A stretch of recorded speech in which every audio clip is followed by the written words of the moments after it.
marking the entrance and the heart, if you like, of St Hilda's is an elegantly proportioned, slender tower.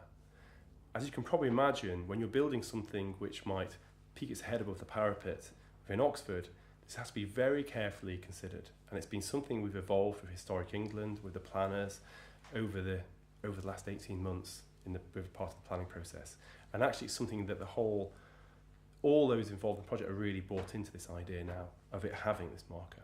So then to actually evolve this, the form of this, it developed through actually looking at some of the other towers and wonderful points of height within Oxford as well, so that our building could have a relationship to those and enter into dialogue with those.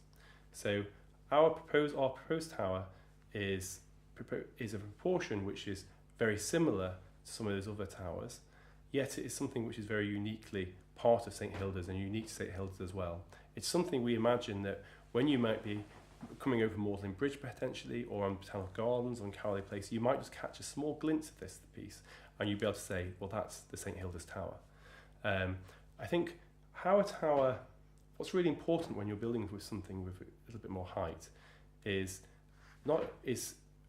what it's made out of is extremely important. It needs to be of high quality materials.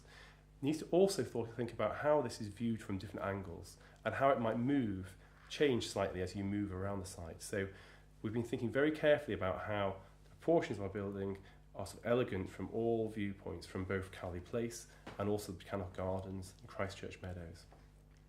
But then also, what also is very important is its context, basically being the sky for a tower. So it has to be thinking about how it forms a silhouette and really frames views to and through it. And so how our tower meets the sky is through this decorative element, which is this filigree element which starts to dissolve into the sky, but in itself interweaves parts of the St Hilda's iconography.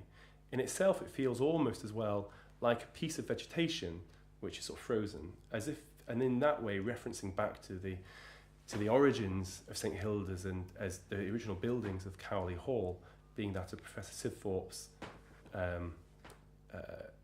house when he was at the time of being the originator of the Botanical Gardens or working at the Botanical Gardens. The decorative elements of the tower have in part been inspired by Rachel Wright-Reed's Whiteshell Art Gallery. In this building, in this applied artwork to this building, she creates a series of sort of golden, quite filigree branches and leaves which appear to grow out of the stonework and become more floral, as it were, as it reaches towards the top. This in itself was inspired by the Successionist building in Vienna. The school, obviously the school of Wittgenstein.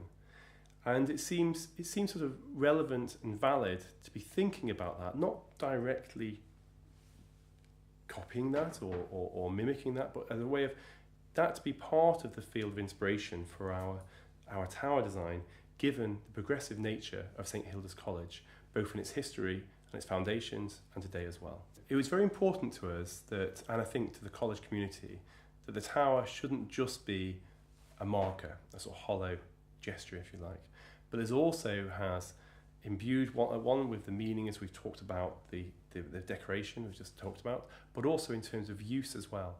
There is actually at the top of this tower element is a special room, a modest scale space, a sort of viewing platform, but also a sort of winter garden where you may be able to sort of meet and congregate, have a meeting, or a very special space, a very privileged space. And a space though that you can actually get a lift to it and staircase as well, so it's completely accessible to all. From this special winter garden, you'll then be able to look out, have the most amazing views, 360 panoramic views, both to Oxford, but also to the west and the south as well. It really will be a unique space. And it then has a relationship down a spiral staircase down to these amazing roof terraces, which work all the way along and weave themselves along the top of the boundary building.